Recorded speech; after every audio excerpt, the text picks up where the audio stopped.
Sandbox have to beat Empire tomorrow. Yep. Sandbox is sat on the bottom. They have the potential to get 3 points. M&M have now leaped away, so the closest is currently Soniqs on 4 points. If we count NIPs having just one from the one that they're guaranteed, we're not going to throw in the fictional numbers for now. But you don't like fictional numbers?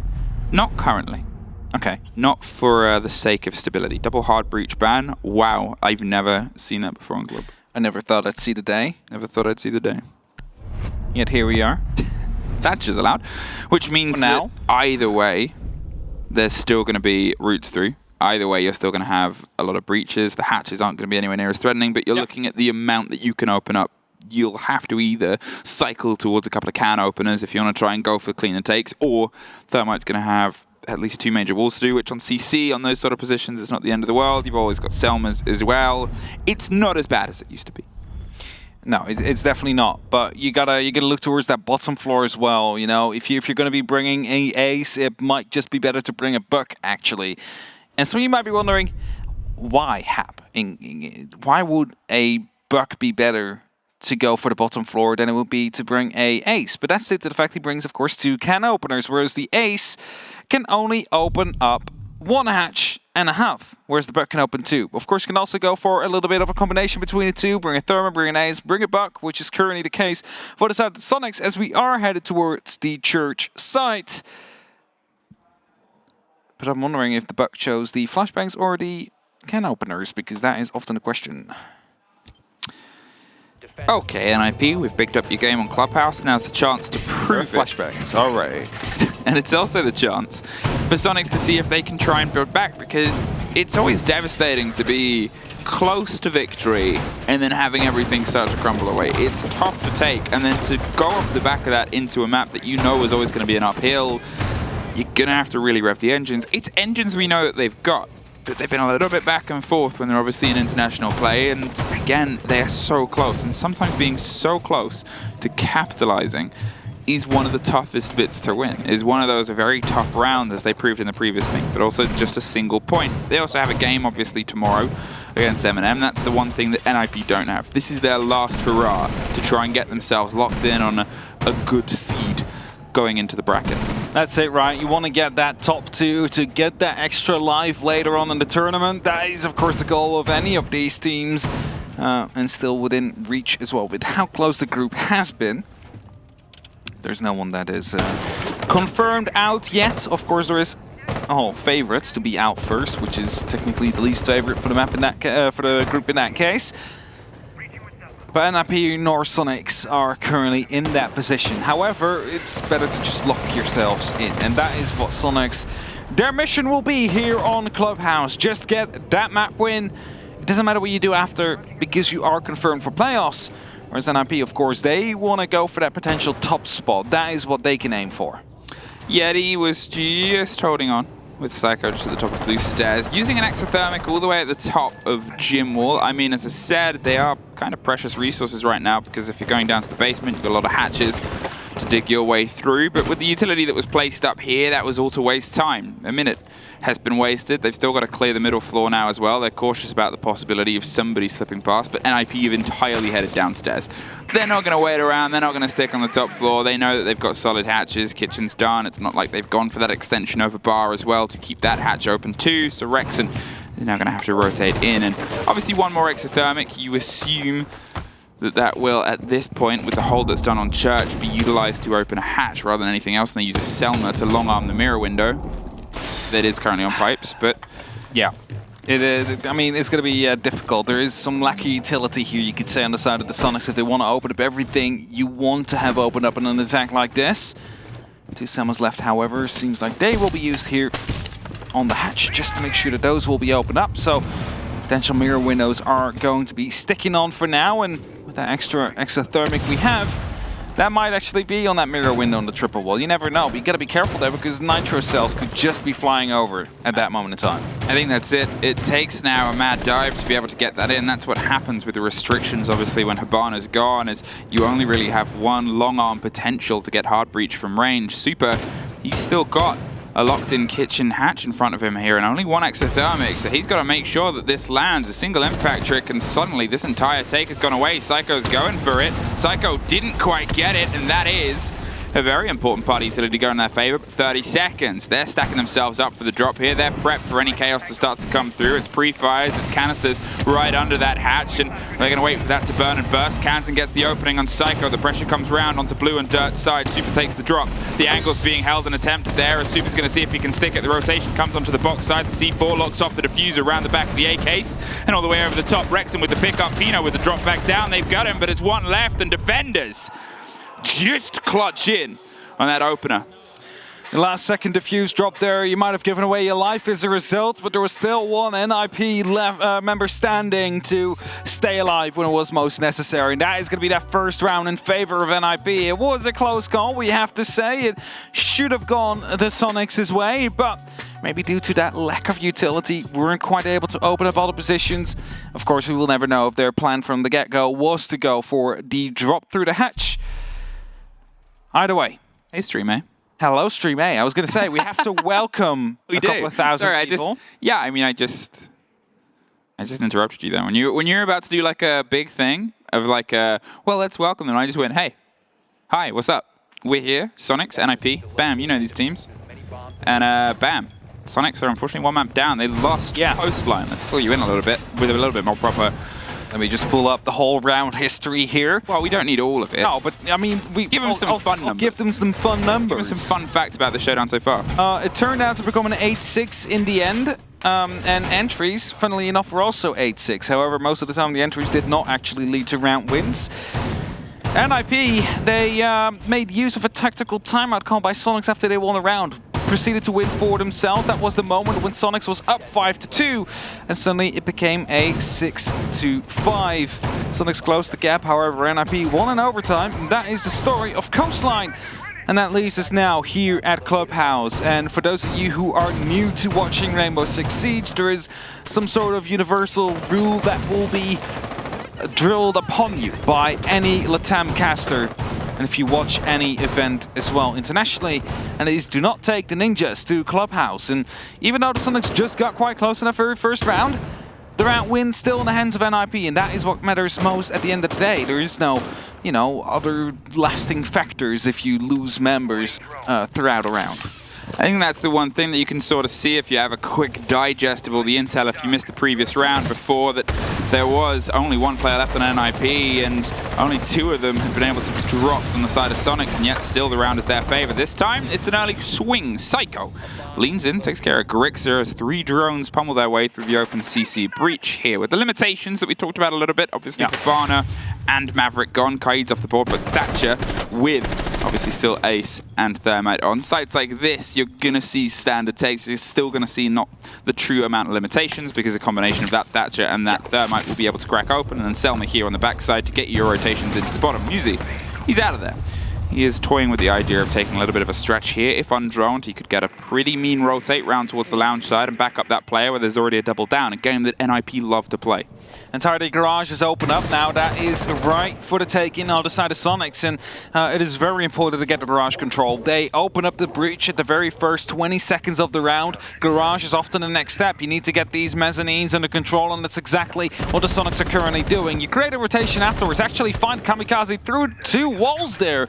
Rexon able to get it down. Not quite to confirm yet, but it provides them some time. The opening will be made, and flashbangs are being tossed in. The plans can soon start to command. Super, however, is still on that balcony. No one else is there to provide the cover, and as Yeti's already deep inside the side, he's being slowed down by a Banshee, but they have to be careful that there's no utility coming in from below. For example, Psycho still playing out there. Yeti has pushed himself closer and closer. There's obviously the player underneath the lounge. It looked like there was a jump out over on the balcony side as well. Kamikaze's injured, but with all the hands and C4s, it's a wide swing that Yeti's able to pick up on his farther away position. There is a body underneath. They still have lounge control, and that's really the only bit NIP have. You can see them dropping off and going for the rotate here. They're trying to stretch themselves back round, back up the side of red. It's explosive, but it's Soniqs that are able to lock it in. The plant goes down.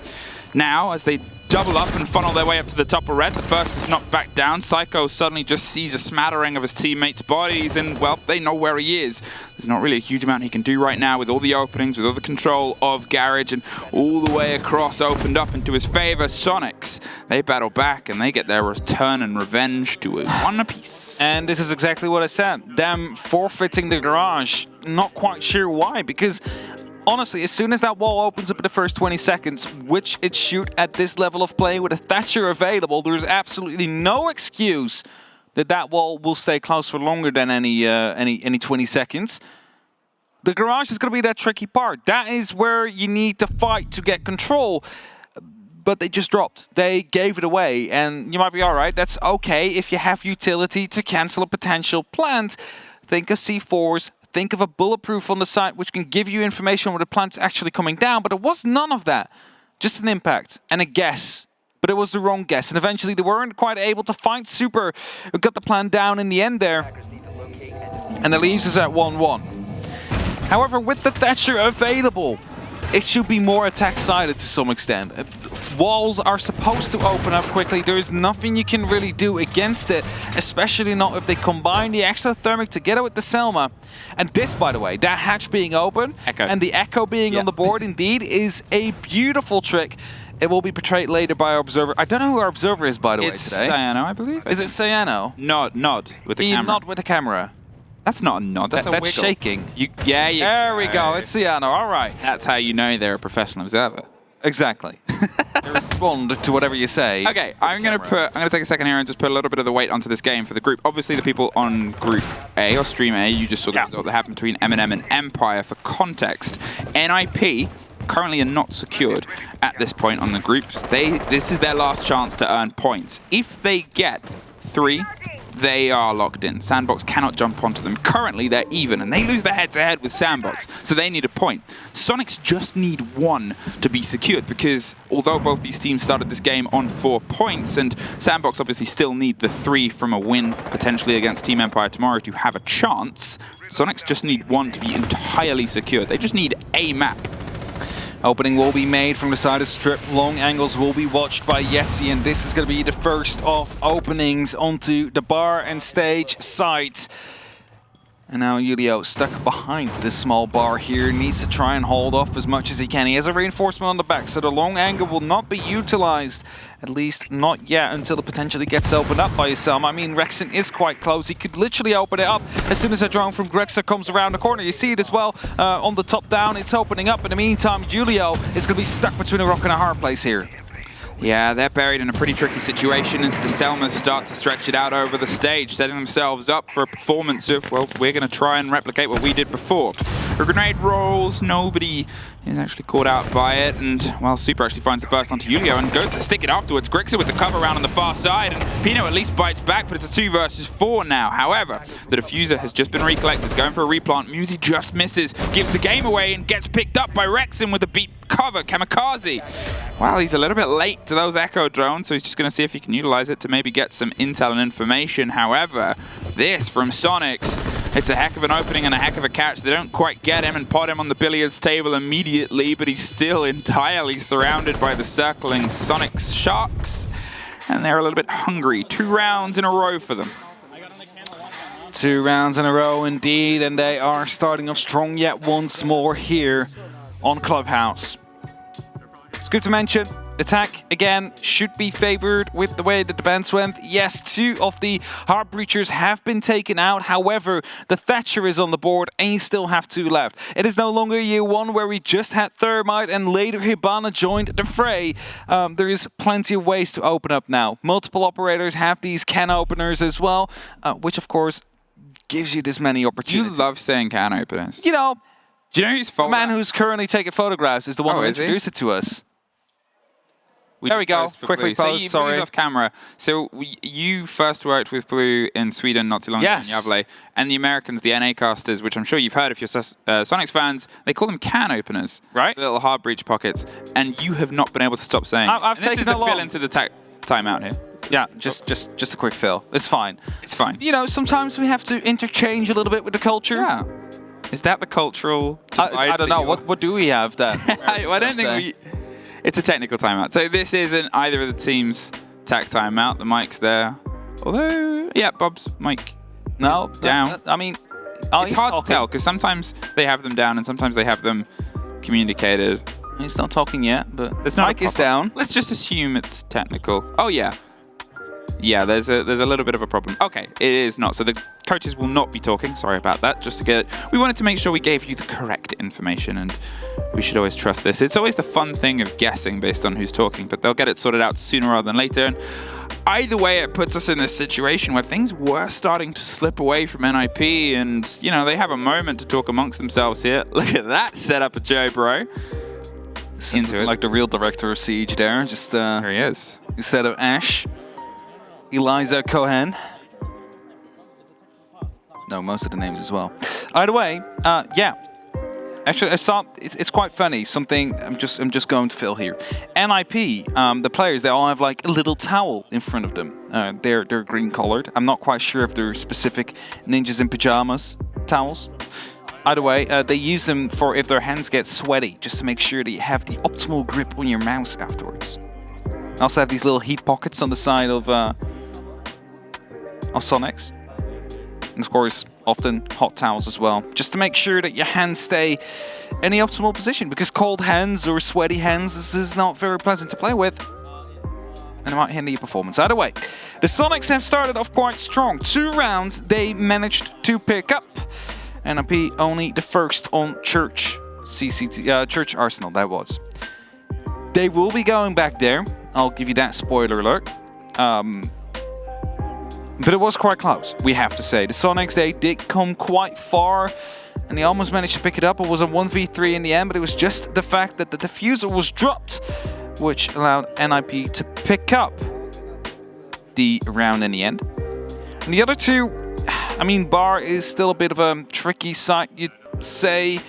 Doesn't get played that much, isn't won that much either when it's actually being played. Recently. It's had a little bit of a pop-up. Yes. And I think we've seen it more times than we ever saw it in its entirety, that it was an option before it was worked. I totally want to thank myself for this. In just this tournament alone. That it was an entirely a meme site before. It was not a meme site, Emmy. Club had 3 valid sites.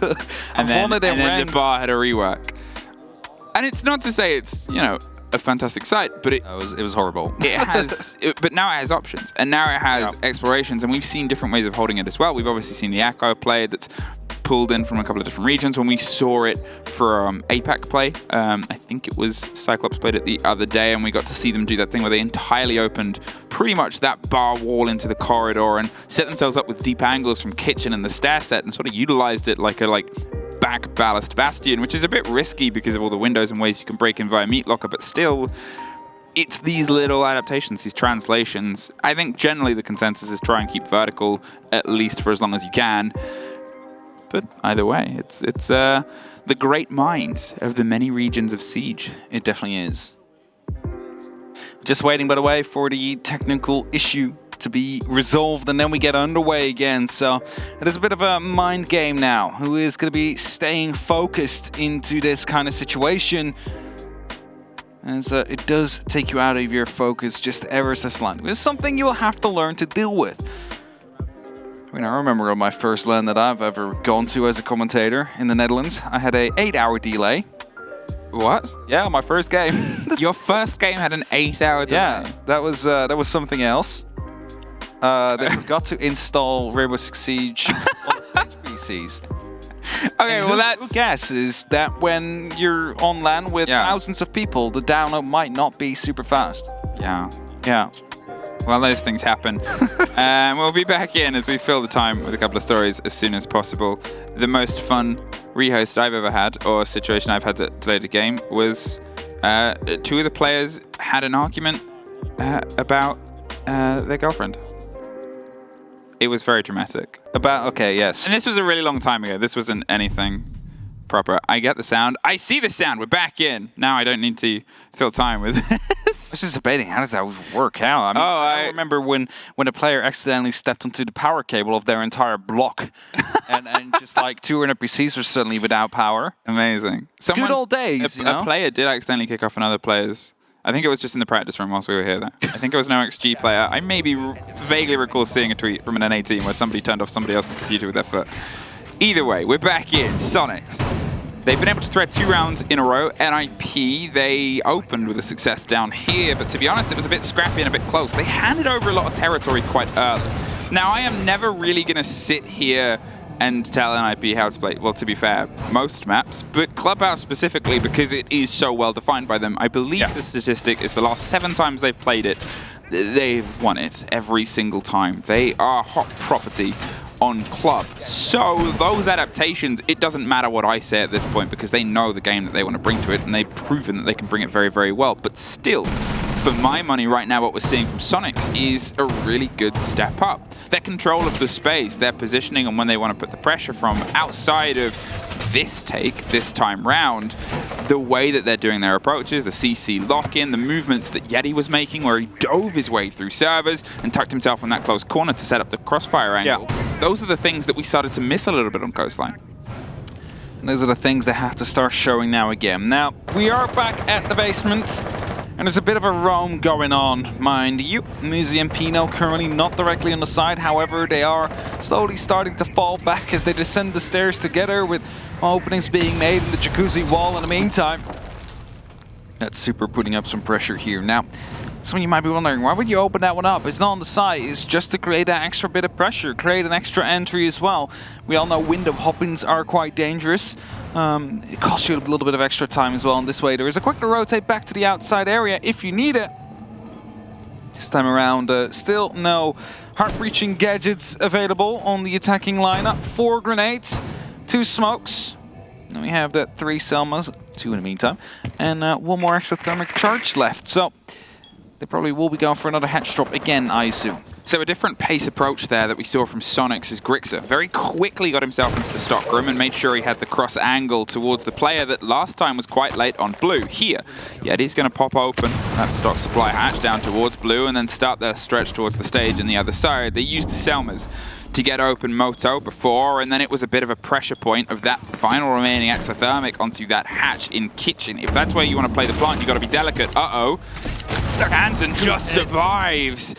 Scraped by all the shrapnel in the world, but bloodied, you can still hop along. It takes a bullet to kill in this game, and sometimes the players try to ignore their health as best as possible. As long as they're still running around, it doesn't slow them down, nothing more.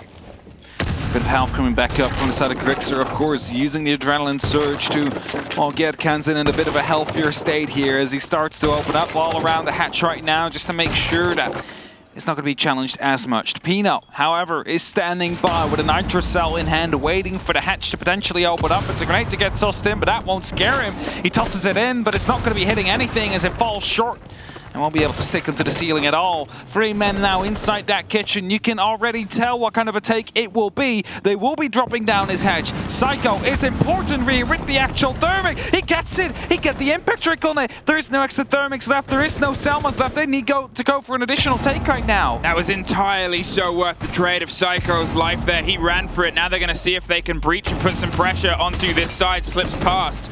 Stunned anything, and Rexon down the corridor. Kamikaze battles back from Dirt, Super, and Julio either side. 5 seconds. Kamikaze sets himself in for Super on the far side. Plant dug in, dropped off. That is a Soniqs that suddenly went, we got to be down there, and then they just absolutely burned through the hole that NIP had left, found a corner, stuck behind it. Sometimes your plan B is go, go, go. They went. There we go. A man gave his life to stop the hatch from opening up, and normally you would say that is it. 20 seconds left on that clock. There's no way they can come back from this. And then the Soniqs, they just start rushing every single other opening they had created beforehand, which, of course, is Selma into Dirt, which is the hatches in blue, in Moto, with the staircase going down as well, trying to challenge the mirror window as best as you can. And you know, we had a man going prone right behind that minibar, and at that moment in time, what you heard was a continuous rain of fire coming around the corner from an LMG. Oh, they hands go. of Grixer. They don't stop firing. They don't need to reload, and there's nothing you can do. And then they keep going. And they keep going. You have a Vector. You're out of ammo within 0.5 seconds. That thing can keep on firing for 10 seconds straight, so you're not going to win that pre-fire battle. So, here's a change. that a lot of C4s in the buckets of NIP. They are adapting their hold down below. They're going to see if they can limit, obviously, the intel game. They play the mute jammers quite tall. They'll put them all the way to the top. There's one in gym usually. There's one in the bedroom as well. They try to waste as much time on top here as well. And Psycho is going to be that stretch, that extension. They've adapted, obviously, with the Goyo, with the shields, with the swing round. They give themselves that stretch to try and pop and put the pressure onto the plant once and once again. The change was sort of flirted with on the idea of Soniqs. They had a Ying for a moment, but since pulled back and set themselves up for more of the same take they've done before. The danger is those C4s, because it was close to having a capitalization. If they can try and turn that into a little bit more of a shout of saying, get off our floor, Soniqs, well, with how late Soniqs leave stuff, it might turn into a really costly affair. Now, exothermics, Selma's already being used on either side from the Soniqs. As you said, they need to get these C4s to come in and find a kill. If they do, it's going to be an opening kill. Maybe at least it will be beneficial for them. But NIP are currently not in the favored position with the way that the bends went. I think Soniqs is in the better position currently. But if NIP pick up yet another round, it's going to be a completely different story. If they find two, with the way that the bands went, I think that their proficiency, their expertise in Clubhouse is going to be able to guide them to a win if they manage to keep their heads cool. Oh, Kansan had him on drone, and Psycho didn't really have an idea. We just saw it on the other side of the gym equipment. He went for a swing, but hesitated. That hesitation got him a great take. Musy's able to lock off Yeti on the far side, and he's just going to sort of hold himself in the structure. He knows that they're wasting time, and this is a play that we haven't seen NIP do. Regardless of the amount of times they've put this infrastructure up here with the reinforcements, with the mute jammers, they never truly stuck behind it. There is another fight. There is a take from Kansan, is able to get that little bit of control back, but this is the first time we've seen these blows happen. This is the first time we've seen removals, and now you look at the timer. At this point, previously, Soniqs were knocking on the walls and the roof of kitchen and the site itself, and they've never really had a lot of time anyway for the execute. Now, you've lost your Thatcher, which is, of course, not the end of the world. There's currently no electronics being used. However, there's a mute jammer on the board, a couple of them, which means that the drones are not quite going to be able to get the control or get the information they want. As more hatches are starting to be opened up right here by these Selmas of Rexen. They are preparing themselves to go for that very final take. The question, however, will be, is it again going to be Church, or are they dropping for Blue or Motorcycle, as those hatches have already been opened up? Kamikaze with the canisters is just going to stop the push potentially here from Blue. There it is, underneath the hatch, because at this point, when you've got all three, why not just limit one of their approaches and their chances? Here's some of the grenades rattled down. That one rattles a little bit closer, but too far. He's allowed to stay where he was. Second canister, second pop, second burn, 15 seconds, and he still obviously has a little bit more in pocket here. There's a spray. Kamikaze drives himself forward, is going to get behind them, finds another. Kamikaze on a deep dive drive all the way around the back. Rex locks off one, but barely any time left. They cannot find that missing connection without a diffuser. Well, that is NIP. Such an important kill on that diffuser down there. It stays up on the top floor. They're forced to go for fights instead of trying and get the case down. And that leaves us right now in a situation where NIP have that second round, the opportunity to fight for a third. And if they manage to get that one as well, it all started, of course, with Musy being able to fight back at least a little bit and deal some damage. But that diffuser kill was the most important part. The time ran out right afterwards. We get another little pause coming up. Another little pause? Little pause. Another little pause. And it is... I mean, it's 2 rounds. It's 2 rounds for NIP now on their defense, as you said. And there is a lot working for the attackers in this moment in time. And I think we'll have a better story once we get to the side. Sorry about this, it's another tech issue, so we'll hopefully be back in sooner rather than later. But it's also worth noting and sort of looking at the fact that the 2 rounds that NIP won were down to the pressures of time, was down to the fact that the clock ran out. It was still close and back and forth, and yeah, those are a veritable way to set yourself in the strategy. It is your 6th player. It is that entity that helps and drives the defenders. But in the same moment, in that same sort of movement, when you're trying to get that statistic of how solid are they, how much are they holding off, time is something that Soniqs could surmount. Time is something that they have before. It doesn't become a steady reliance for them. For sure. As we're just trying to get everything sorted. The 6th round will wait for a small bit before we get to see it. Seems like for now it would be a gym bedroom push, but it of course hasn't been locked in yet. Waiting for everything to get sorted, and as we go for another quick pause here, it is again the focuses that get disrupted ever so slightly. After the previous pause we've had, it was a one-on-one in rounds. It was Soniqs that managed to get Church, but it almost went wrong, we have to say, because that was the fact where the impact grenade came in, destroyed the exothermic placed on the kitchen hatch, and they had to go for a panic push. Drop every other hatch you could and hope that it all sticks together, and stick together it did. Second round, however, it was again getting quite close. The Soniqs had an advantage. However, the diffuser carrier dropped as they took a gunfight onto blue, forced again the gunfights to be forced out, and unfortunately this time, for Soniqs that is, NIP was able to come out on top. So 2 times where the end of the round seems to be quite panicky, quite chaotic, but still managing to win it in the end. Now I think this fix might be a little bit longer. I don't know if we potentially having a look at something else. I think I've heard there was an interview. An interview. So, as we get all this sorted out, obviously with everything on the line, we want to make sure that it's all clear and cleansed. We're just going to throw it to a quick interview to get a breakdown from the players themselves.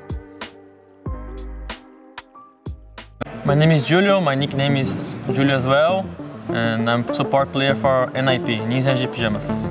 I like to play support, Kamikaze find his role as support, and the other 3 like to play really aggressive and like intermediary and aggressive. So yeah, everyone's really happy. Like to be world champion is really nice to defend the title, but we don't feel like extra pressure. For us, it's just another tournament, you know. We always want to win, you know, so we were not that happy in Sweden, but like we were really bad at Mexico, so we stepped it up a lot, so it is good, but we always wanted to win. I think even these losses that we get is even more motivating than win a tournament, you know, because sometimes we get comfortable, so we are always in these ups and downs in esport half, you know, to always be competitive. You never get tired, like everyone on the team is really competitive, you know, so you always wanted to win. Sometimes we have ups and downs, like I said, but it's normal for everyone, so we're never like satisfied, you know, we're always trying to change and to be better, you know, just try to be better always and never be comfortable with the current position of the team, even if we are playing good. I think everything at our group is really good, you know. We play best of 3 better, so we are really confident, but yeah, we are analyzing all the things, and yeah, all the matches are gonna be hard, you know. I don't know, man, really who is the weakest team, because all the regions are like balanced, you know. The APAC was not that good, but now they are really good. We were like analyzing sandbox VODs and like, oh man, they're really good right now. If we don't win the championship, I hope some Brazilian team win, you know, to maintain this Brazilian dynasty, because we are from Brazil, you know. If our region is good, we're gonna be good with them, you know. I think that now it's a really good time for the Rainbow Six scene, because all the regions like had the ups and downs, like NA, EU, now we are the best region, and APAC is being better, so like I think this year is going to be more balanced, all the regions, and it's really good for the scenario. I hope you guys are prepared, you know, and remember that we are the last champions and we're gonna be really strong for this tournament too. Let's go. We're gonna win again.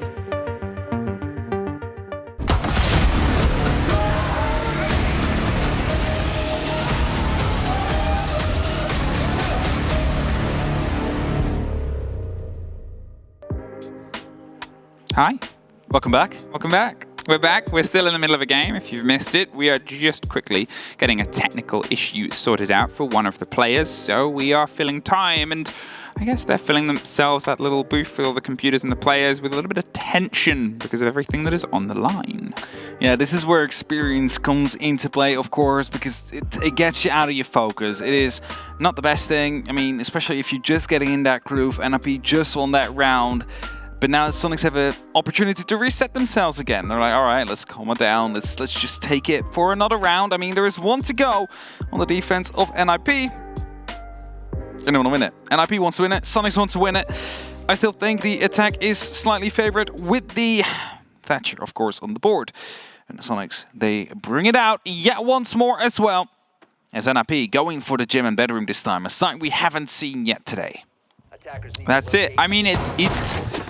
Obviously, we get a slightly different perspective because we have multiple different feeds. They've gone to it on their choice a little bit, and then they've gone off it. They've sort of pulled themselves into it in a way. They've dabbled with the idea of, let's go to gym. No, we can do this, we can do this. And at this point, to try and pull themselves level, I think they've got to see if they can get any trick out of the book. And a bit of a surprise factor in sight might be that surprise factor. And a sight to see if them on an even 3. There's a handful of C4s and the intel that might come across. There's the stretch and extension towards the CC side, which is always generally seen and expected here on the play around. Red turns into a bit of a bastion, which is why it has the support of the Banshees, of those little Wamine discs and donuts to catch all of the danger. Round 6 to be underway. Let's see how this one will be working out. For NIP, it's a new site, one they haven't gone to before yet. Of course, we know that they are quite efficient in opening up. Soniqs, that is, as they are using that EMP plus Selma plus exothermic, which makes it really difficult for defending teams to even defend against it. And NIP, they have decided, you know what? You're right. Let's not defend against it. Let's just have them, let them have it. And with that, of course, these openings get created. The attackers have these points of ingress, and those are difficult to defend against. The wall gets popped on the far side, but it's a standard procedure at that point. That's always going to sort of get cracked open, apart from that one time we saw a bandit trick from Cyclops earlier on, but that's not really common anymore at this point. It's just that eventuality, but you still have to do the clear from all of the opposite side. You don't quite have that safety, that stretch that leads its way all the way through. There's actually the setup and angles into Jim from the far, far side that you can see. Musi is stepped up on that hole, that angle, drives all the way through. It means you have to get this clarity. You cannot just try and force and funnel your way through. And then with Julio protecting that extension in the middle of construction, regardless of the pressure that gets put in, Soniqs aren't going to have the easiest approach here. The drones start the ping on the bubble, just keeping a keen eye. They have the Banshee in the corner too, and it's just a heck of utility in a very hotspot corner. Now, one thing to mind as well, both exothermics have been used by Super, one on the construction wall, one on Jacuzzi, meaning he's not going to be able to open up onto the bathroom at all. Rexon is the one that will have to do that, of course, with the opportunity of potentially using the Selmas. I believe there are still 2 left, so needs to make sure that he doesn't waste them or dies before they get the opportunity to. Otherwise, you're going to have that player just sitting in there and finding an angle as soon as you try and go for the plant. The bubble has been taken out, however. Grenades have been tossed in. Selmas will be tossed in now as well by Rexon to create a little bit of a longer opening, but now shields become a bit of an issue. Trying to look through these windows, find if there's an opening they can go for, and Super ready to go for a plant is going to be covered off by the smoke, but pre-fires are coming in. There is going to be another bubble potentially looking through there. Pino is coming from below, might have a nitro available. Yes, indeed, he does. And that is going to be dropping the diffuser to get away with another kill from NIP. Yeah, he's going to see if he can get it picked back up and potentially rotated around, but with Pino underneath, it gives them no true security. Pops himself back out, but there it is. Psycho swings around, a handful of seconds left. They entirely fed themselves into that absolute churn of players and bodies in the gym itself. They're able to find one on the far stretch to make it a tally of 2 total, but the third round for NIP comes just at the turn of the half, tacked on with a double. They've been able to find a bout of momentum here, and they're about to shift to their attack, and potentially the last we'll see of them today versus Soniqs. The 3 rounds NIP have won on defense have been written down in my notes as in 0.0 time left. Diffuser got killed. Round 5, diffuser dropped on the hatch. Round 6 stopped the diffuser before it went on. So the 3 rounds they won was due to the fact that Soniqs tried to play that objective. They wanted to get the diffuser on the side and lock it off with 45 seconds on the clock. However, NIP managed to assassinate Super as he tries to get that diffuser on the board, and as a result, they play all around it. That is suddenly their win condition. They have it under control. And NIP, 3-3. That's a decent split. Now onto the attack themselves. We'll be using a pretty similar lineup. Thatcher, Ace, and also the Thermite, of course, with the exothermic charges. Will be accompanied by the Sledge and the Zofia for some soft destruction. Potentially an LMG even on the side of Muzi. Oh, definitely an LMG. Definitely. Yeah, well, I was looking at my screen, which doesn't include it, but we have it on. Yeah. You have so many screens here. There is a. I mean, it's good unless, as you said, you try and pull from information. Yeah, from the wrong screen. Yeah. The wonderful work. Which, in the first time I started casting this at some point. Yeah. The first aside during one of the games, but I've learned now. Changed, man. So, the stretch down into the basement. Heaps of intel and information as a solidity there from the pockets of Kansan and Grixter. They have the extensions. They're not playing themselves tall, though. The limitations on, I guess, stopping the drone game approach that might come through. No Mute, no Mozzie, which became a big factor of NIP in slowing down Soniqs on the approach across the map. But to be fair, the way NIP opened their holds down here, they weren't always the most progressive. They seemed to find themselves stumbling and sort of suffering that approach from Soniqs that screamed its way through those early floors. NIP, they obviously still have the same sort of pocket utility that was brought against them. It's standard, especially with what's on the options here of being able to have their approach breached and broken across the top now, but what they do keep in their pockets, by the looks of it, is both exothermics. It sounded like that was just a standard breach to get themselves across the top, and that one extra bit of utility can buy you so much extra if things fall apart, as it did for Soniqs once. Could be an extra Selma you have left in the end, and you could potentially use to get rid of a mirror window on the triple wall, which suddenly makes that position a lot more viable.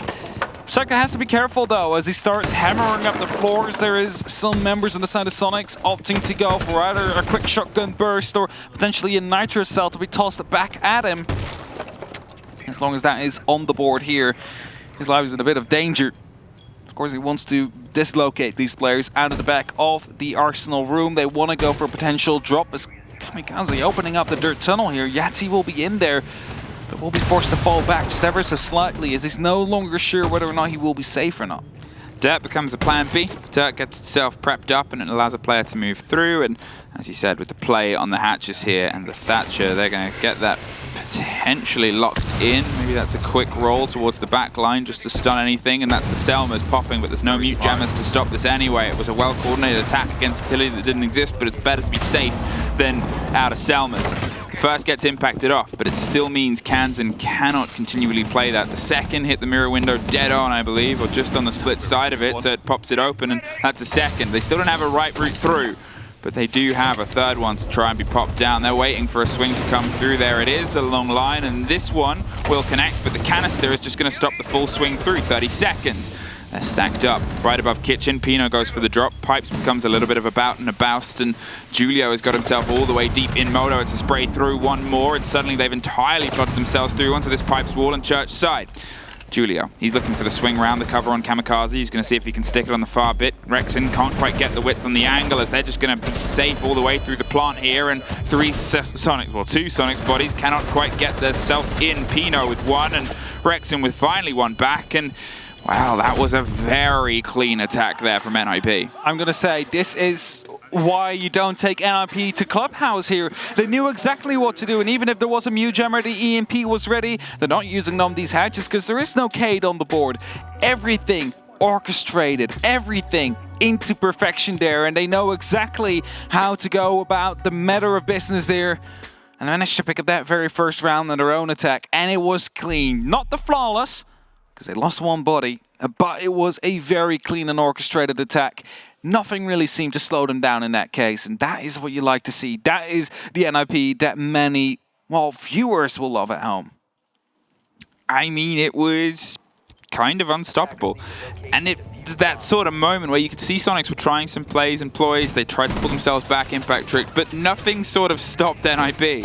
They made sure that they just kept on continually applying the pressure across the board. They had the drop come through onto Moto. They obviously still had the watch and the crossfire that was able to lock it from the main door right the way through into Church. And it's tough to try and pull stuff out of that sort of approach before it is already knocking on your door. Here, Jim, it's going to be a different swing in. Obviously, there isn't so much clearing of the rest of the map that NIP have to do, but at the same time, it makes it a little bit more awkward to get your intense lockdown and clarity inside. Stand lineup, it's coming out as a sort of extension here from kind of both teams. You can bait and play against it. You have to catch on a lot of explosives in the pockets of Soniqs too, and they've got themselves set up, potentially stretched and ready for a hold here across the top of red as well.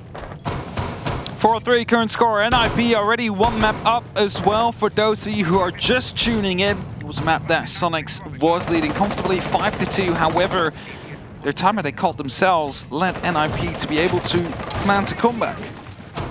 As a result, win it in the end. Now, quick opening will be made into CCTV on the eventual side, but it provides an opening, an entry into that eastern side of the building, potentially to take control of cash as well, and suddenly you have the construction in your hands, which directly borders, of course, the big site itself, the bedroom. Opening as well into Jacuzzi. That means that from both sides now pressure can start to arise, and with Rexon on their own, it seems like NIP is aware of the fact that someone is not where he's supposed to be. Someone is sneaking about on the map and they're trying to hunt him down. And with Rexon trying to go back up these main stairs, there could be a drone ready. There could be something waiting. He could be spotted out, but it seems that for now at least he's allowed to go back towards the site or set up an even bigger flank. He at least gave away his position just slightly as he shot at the bar. And Kamikaze has a drone quite near, so he might have heard it, but they're just waiting for a potential flank to happen, and Rexon needs to pass through this door before they realize. There it is. The drone goes ahead. Psycho has the cover in the pickup. The Jaeger's just going to pull away. Doesn't need to take the fight. That's the thing about this game. You're being dangerous. You're wasting as much time as possible, all the way through onto strip, even, and hold yourself steady. They'll either come and fight you and have to have their focus put intently towards you, or you get to come a little bit later to the party and make sure that your boys on site just aren't dropped by the time you're able to return.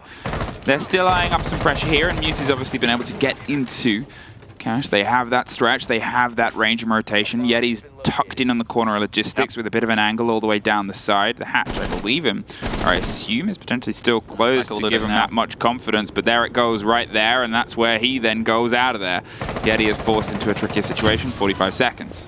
45 seconds indeed. The pressure seems to be coming down a little bit from the construction side of things. NIP all around the side, but not truly in it. They need to hit it all at the very same time. A punch hole there gets spotted, but not at the right time. And now the Prisma will give away some of the information to the side of the Soniqs. An upside down repel will be a problem here for the side of Kansan as he just sees him run past. Pino takes a small amount of damage here. Kansan misses the opportunity to get a free kill down onto Muzy, who stays alive, but Pino will be able to find a kill. Muzy doubles that up. 14 seconds. They need to get a plant down. Psycho goes down. Kamikaze needs to enter as Grixer gets yet another kill. There it is, all the way locked across the top of 2 versus 1. Hey, remember when I said there's a player underneath? He can't quite get the angle. 3 seconds. They have one more choice, one more option, one more ping, one more play. He's hopped up. He's safe, and they're going to have to go for a rotation instead. Rexon, he pulls himself back round, and he knows the split is the first outside. Can't quite get it over the patio furniture. Kamikaze cements it inside the second itself. It's 5-3, 4 in a row for NIP at this point, and they have started to turn this into a game where from the beginning it was away from them, but here Soniqs are struggling to keep up.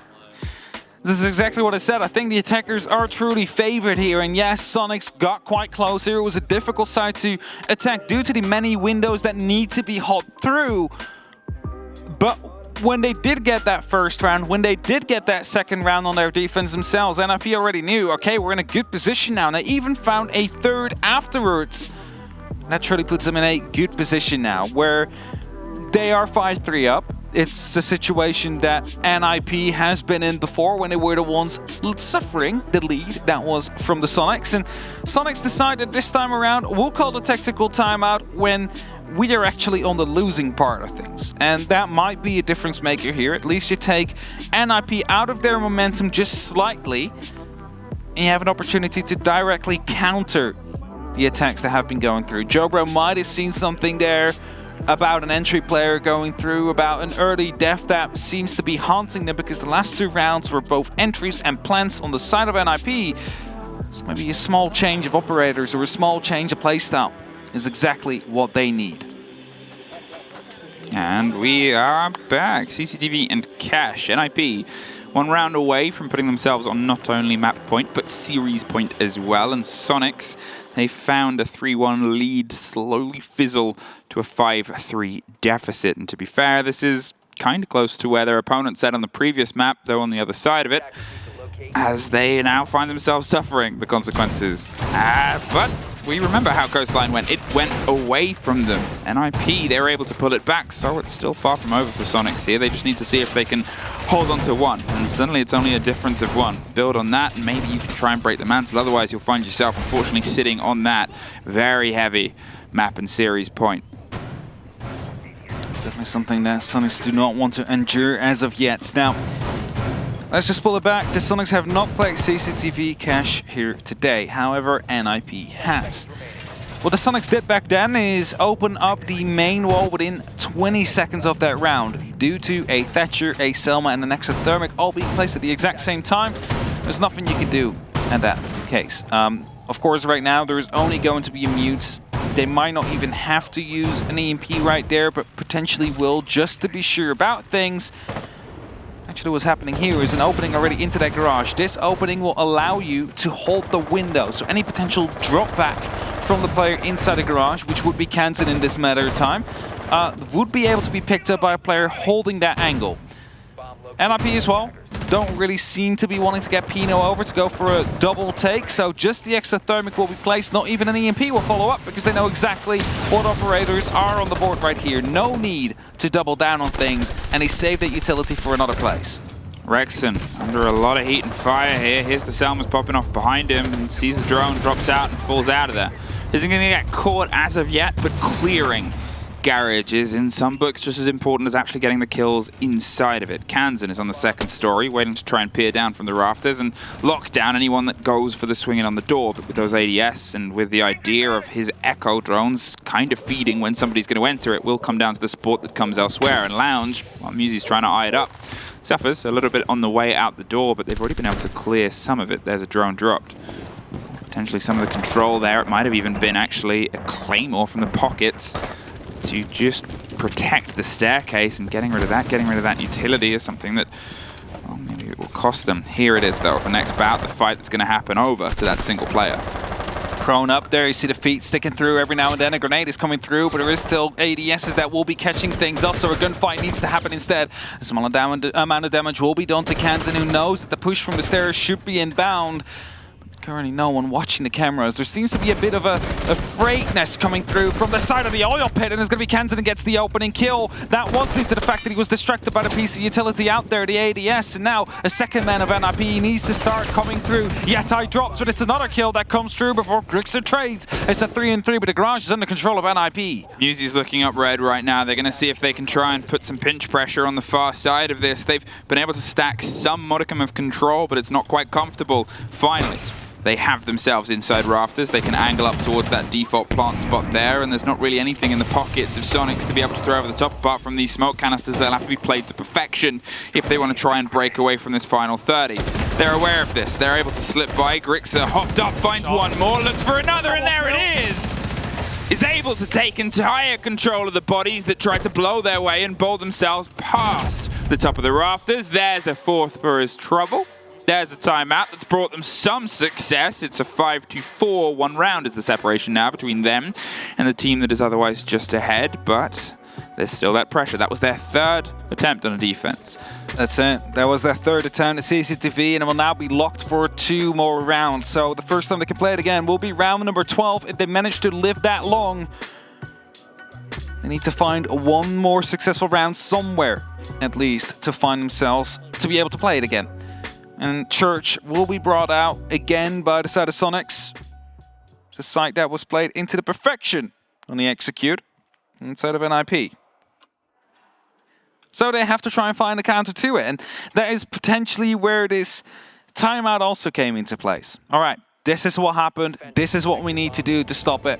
Let's bring that bandit. Let's see if we can potentially find a way to stop any of these Selmas to pop off. And this is where the bandit comes into play. You cannot EMP that.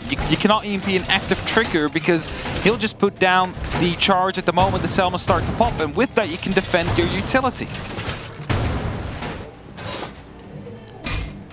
The bandit in the pockets of Grixer here, and On this side, it's one of the rare times where they can still have a usage. Obviously, the way it was played before was that stretch and the push, but with the Thatcher on the board, you're going to have to be kind of quick and hot about it. However, you're looking at the limitations in the sides of NIP. You're looking at the fact that it took pretty much all the Selmas to be able to get themselves a rotation through, and a sightline is one thing, and it is a big thing, because then it allows utility to start to fly through as well cleaner, let alone the angles it can open up, which were punished before. But if you can stop that becoming a rotate, suddenly you've made yourself a little safe shell, and that does probably include some of your utility being destroyed in the Thatchering, but even just catching one might be a turn of force that could bring them a little bit more success. And there's a bit of a roam going on as well. Rexin, who was playing on those rafters, but will drop now, just like Yeti. So all 5 members from the Soniqs will be back on the site and taking their positions for a potential push to come in from NIP at some point in time. They've opened up on the top floor to taking control just ever so slowly, using breaching charges where possible. Actually a lifeline used from Muzi on that first wall. Thinks it's not going to need to potentially to take out a shield later on. I mean, Super has placed one. There was also 2 bubbles on the floor, but most likely we'll try and take control of that with grenades or even an EMP.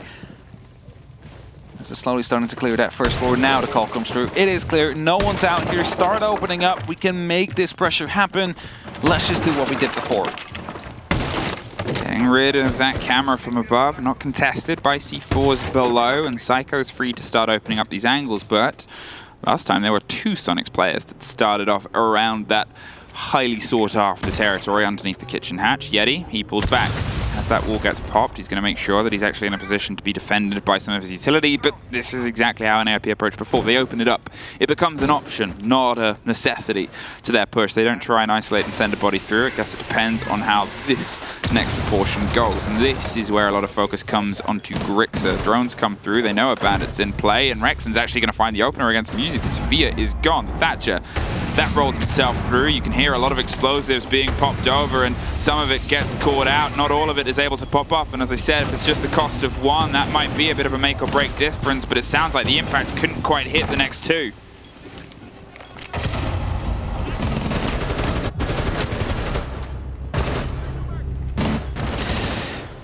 All right, so we just got called that the next game will be starting as well. So the A viewers, you will be seeing the command center as well, as Kamikaze will be starting to go for a plant, or at least try and get into a position to do so. The super gets dropped and brings it back to a 2-on-3 situation, a 5v4. Plant going down. The cover of Pino needs to be perfectly fine, but it's not, because the Owla swings around the corner and gets the kill. It's Kamikaze that goes down, and 20 seconds are left on the clock. Pino, low HP, needs to try and clutch this out, but it seems like we'll just stay put for now. There's nothing he can really do against the 3 Soniqs members who are dug in deep.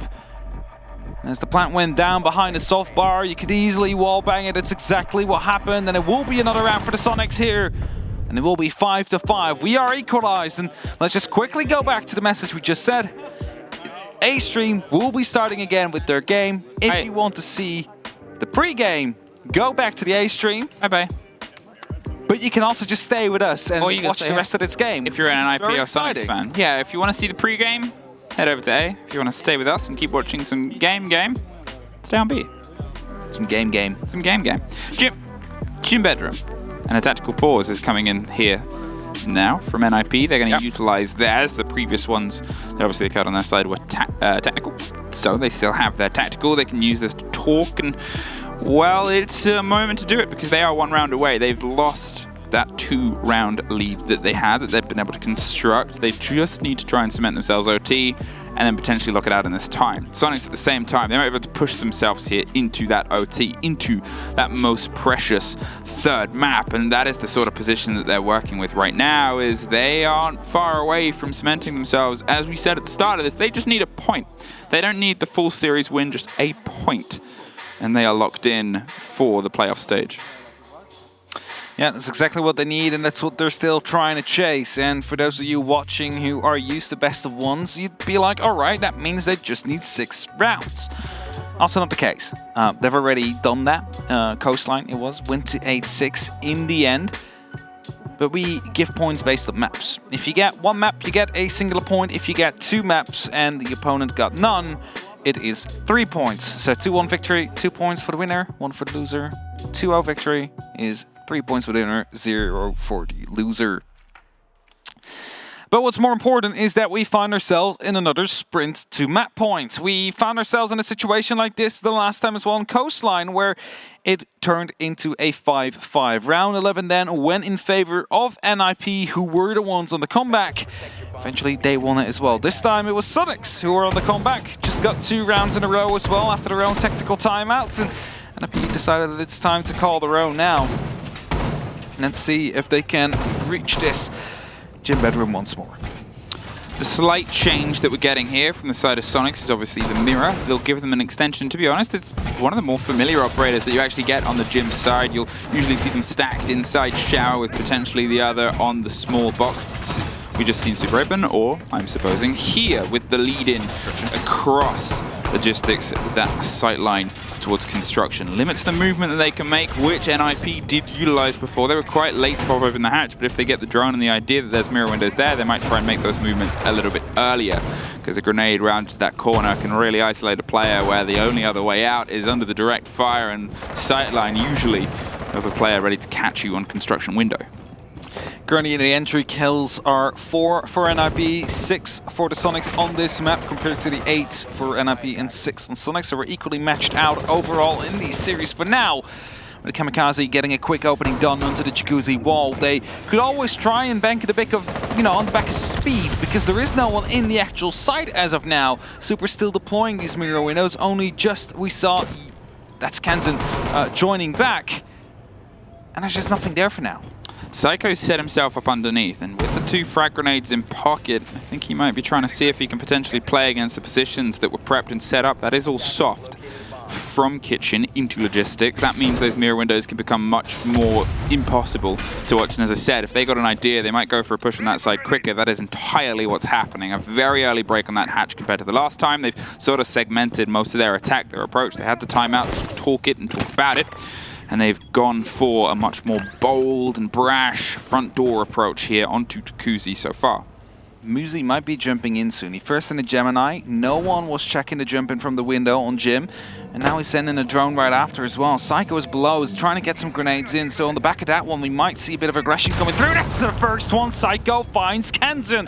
Is the entry NIP are looking for, because the last 2 times it didn't go their way. They lost the round as a result as well. Rexon might be next door. Yeti, as the next grenade comes, actually put back in pocket. He's trying to re-go for it. This time a little bit too far. Doesn't find anybody. Just a small amount of damage done to Rexon, who's challenging the hatch currently. Yeah, that's it. We saw the player sneak in early on, and that's the different game they've gone for. They've tried to utilize those reverse vertical grenades that have a huge showing at this SI. There's still pressure, there's still angles, there's still danger, and as drones whiz by, Super's trying to find some semblance of safety. Slivers his way and slinks behind the shield, locked off and blocked by a little bit of the work of the bed. It gives him some of a break of the sight line, but Muzi's stepping in. He's going for the pre-fire, and he doesn't quite get the connection. He needs a bit of support now, and Super doesn't have it either. It's a little bit of a misnomer as Psychos locks it up from the far side. Muzi with 1 apiece.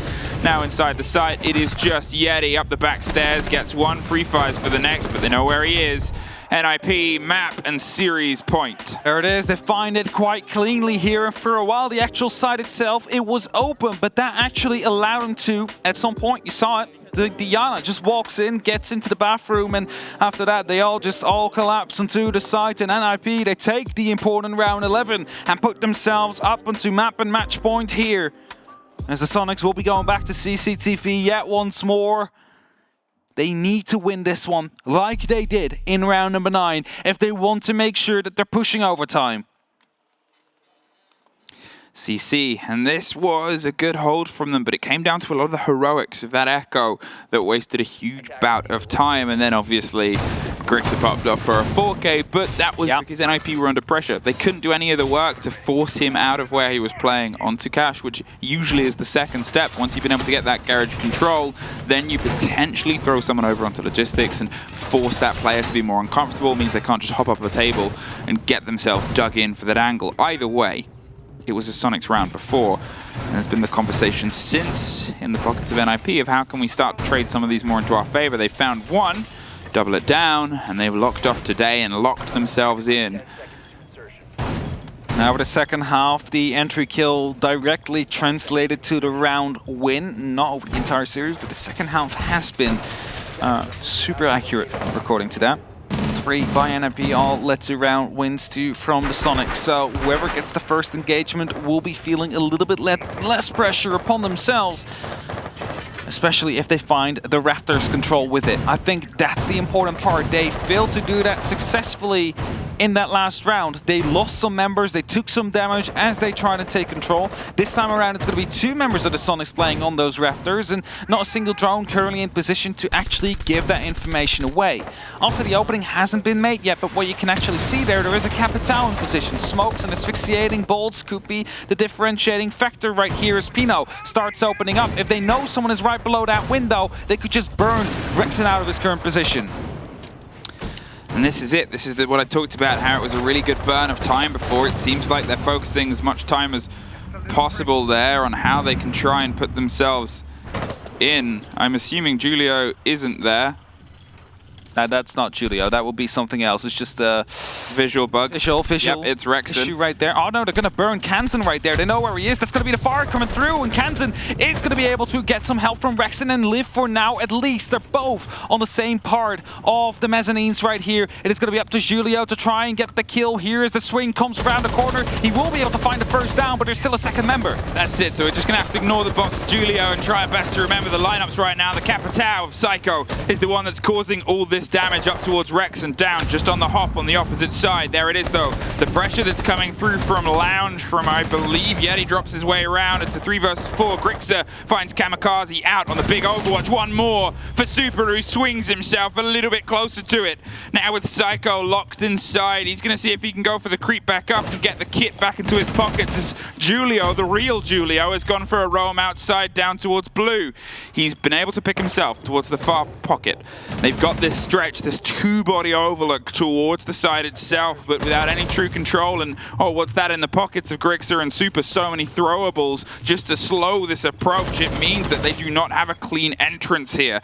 Now Grixer, the man of the moment before, was hopped up and ready to try and get this fight previously. It's being popped open with the can opener, and Psycho is tentatively eyeing up a plant behind the servers, but as I said, Yeti went down. He's ready and waiting for a hop-up at any moment to see if he can get the real Julio that's still hanging out on the outside of the far split, pushed into red. And they're not quite in a position to slow this. The smoke canister comes out from Super, who was the top of red, and Julio, well, that's the real, not the real one either.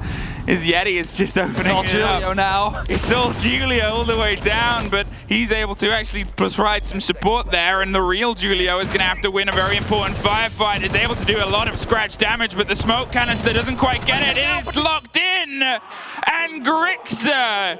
It should really be his name on the bottom, and Julio's scratched out because Soniqs are taking us to OT.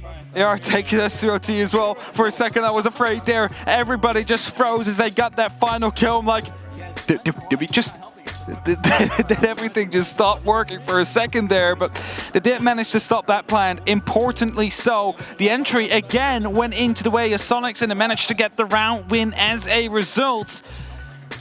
And as it was all Julio at that point, the 6-on-6 is a fact. Soniqs was able to win the round, even though all members alive are called Julio. That was some of the most confusing casting, tricky casting I've done in a long time. You get so used to just having that as your name pull and just throwing that up. And then I suddenly had to just remember where everybody is, and especially when you have people playing similar operators in terms of both the English setups, and so you just look at the guns and you're like, which one? Who's who? No clue. We'll see if it gets sorted when we get back in. I hope so. I hope Bart's going to make a meme out of that one. All players are Julio. All players are called Julio now. All the way down. Oh, Psycho even. Gasson is coming over, and he has no clue what's going on. No, we had our beautiful overlay here in the middle, which says the name. You know where it says the name of the player on the bottom of the screen? Every single player was the same player. Yeah. I mean, it would modicum success. I don't know if you guys can at home, if my mic is picking up Milos, but he's stood right next to them. Say hello to the people. Hello, people. I did hear that, so it came through. I'm so wonderful, huh? Take this, Liquipedia editors. Now you have to list him as a caster. He just had his input in a live game. Okay, 6-6. OT heads back in. We've had that set up, and we find ourselves back down in Church and Arsenal on the ground floor. They have themselves that intel stretch. The bandit is gone. Soniqs tried and dabbled with it, but didn't quite get the full slow down, but it was a successful Church, so they're going to borrow some of the ideas that they had, which is entirely locking it off. They're not giving themselves any stretch or swing as they once upon a time tried out. Instead, they're going with those two hefty bits of utility, the bubbles and those little floating drones of Echo, and then they have the Melusi, they have the Banshees, and they have the smoke canisters, things to sort of keep them a little bit active, but a little bit at bay. For sure. And as we're currently at 6-6, the next round will be important again as well. And I just put like here, we were here before. Back then, NIP was able to take 2 consecutive rounds into the overtime, not allowing the Soniqs to even get into a position for a map point. And well, we're back in this bottom floor. It was won once by the side of the Soniqs, also once very cleanly by NIP. Which one will it be is going to be the big question here. They've been able to get themselves moto open. They're going for the full stretch. They're very quick and very uncontested when they've gone for this early steps and stages of it so far. Okay, there was a dabble with the top floor hold a long time ago. Not quite able to get the Flores, and that's going to open up that little route through. No, the drone didn't get a full connection there. That wall has actually stayed soft. I'm not entirely sure what it caught, but it wasn't the soft on the wall itself. The breaches start to come through. They're playing against some of it with impacts, and those are low breaches anyway, so the blows have come off. Kansan is taken by the backside. Pino is able to get it inside blue. They pull back, and the spray either side is the pressure that's exploding. Rexon knocks it back. Musi pulls, and well, with the Echo drone hopped up and lit up in the corner, you know they're getting a full feed. Super loses his shield, loses a bit of the safety for the swing here, but still has the canisters on 50 seconds. They're about to just push pipes either way. They need to do that indeed, but first an opening needs to be found. Blue is clear, Super still inside of Church, of course. Kamikaze needs to this time find a way into a safe place to go for a plant, so he cannot get banged, and as Super is going to be picked up right here. Kamikaze now has the opportunity to start to go for a plant. Psycho finds one as well. The smoke canister is slowly dissipating as Rexon and Grixer are both on the back of the armory right here, stopping or hoping to stop Pino from moving in, but as the plant will be initiated right now, Rexon needs to go aggressive, gets punished for it by Pino, leaves it all up to Grixer, who gets the first with the Alda, does not need to reload, well actually needs to reload soon, 12 bullets in his magazine, needs to find 3 more, that is not going to be working out for him, and there's going to be a long reload time coming in very soon if he doesn't die before that. Because he needs 7 seconds to go for that defuse. Chooses to go for it now. He needs to swing these corners effectively, but Pino prone on those main stairs will be able to pick him up first if he continues to push around. As he heads into blue, there's no rotation here, but he might find an angle to pick up a kill. No, he will not. Pino from the main stairs locks it off, and that is yet again a map and match point here for NIP. Well, they find themselves battling here, and last time we were in OT, they were able to take both and push themselves into that final sector. And here, well, it's all Soniqs can really do to have a glimpse of that sector of victory painted across the floorboards. It's down to Church and Arsenal once again. This is one of the things I talked about. The lesson that NIP learned is let's waste Soniqs' time elsewhere. And yeah, since the beginning, they played the mute up top. They had the hard reinforcements, but they just handed the ground down in those early rounds. The time that they were successful in the Church hold, which was one of the last 2 rounds that they played on their defense, they put a fight in upstairs. They battled back. They actually stuck in, and it was a minute, and they lost 2 players because of the engagement, but it was a minute, and Soniqs desperately needed that the other times that they pushed onto the site. Yeah, 2 out of 3 times that NIP has played the Church side as defenders. They won it twice. Once it was the diffuser that got dropped, however, a panic push came through on the side of Soniqs. Actually, no, it was the impact that came through, stopped the kitchen hatch. They were forced to go elsewhere, and as a result, they still managed to get the gunfights through. The other 2 times came on the back of a diffuser that was dropped or stopped with the time running out in the end there. So, as you mentioned, the wasting of time is going to be the decisive factor here on NIP. And then the question is, okay, are we going to set up a roam, waste time like this? Or are we going to turtle down and let them try and skirmish with us on that site? whereas we're not really giving them an entry and force them to drop down these hatches. Well, Pino's stacked up at the top. He's not entirely leaning against the hatch, but he has a C4 in pocket, and Musi has one too. He's not too far away. They've been beneath this hatch before, but it's a bit of a long stretch that Soniqs usually open it up with. Kansan's heading to the top with the sledgehammer. He might try and bait the play out, whether they have an expectation or intel or not. You can see Pino's prepped. Pulls it, rips it. No, doesn't go for it. He sort of waited. He didn't want to catch them on it itself, but with that finally being opened, he's going to get out of there. He wasted some time. 2 minutes is gone. They've been able to drop themselves back, and back everybody now from NIP is down on the ground floor. How long it takes Soniqs to realize? Let's find out. And they did what they needed to do. They stayed alive up there. They didn't take any fights, but at least got themselves spotted. The walls open up, and that forces their drones to come in again, potentially with a lead-in of an actual gun as well. And as Grixer is now finished getting the first floor drone out, it's Rexon already near the oil pit, setting up a Claymore for a potential late flank or rotate from NIP to at least stop it. Not that they have been really angsty to go for it, but, you know, better be safe than sorry, as you said, or better be safe than without Selmas. It was before. There's 90 seconds on the clock. 90 seconds in NIP. They win this with a 2-0. Another C4 is prepped there, ready to see if they can make contact with the sledge. It's ripped. That's it. Kansan. He's safe. Just slipped past there, escaped, and the timing was he was already halfway out the door onto the solid cement below, so those steps saved his life from the shrapnel that might otherwise have started to make a push a little bit more dangerous, especially when you've got a smoke on the board and you assume some Goyo shields alongside the stick and poke leg effects of those goo mines. There's still these rotations coming through, still preparation underneath the hatches itself. Super's going to be able to get that one open. Kansan does not get anything further. Finally found with a C4 after many attempts across a couple of different rounds. They've had that bout of success. It's a game that they have again played against Soniqs. You're not getting comfortable. We're going to lock you in.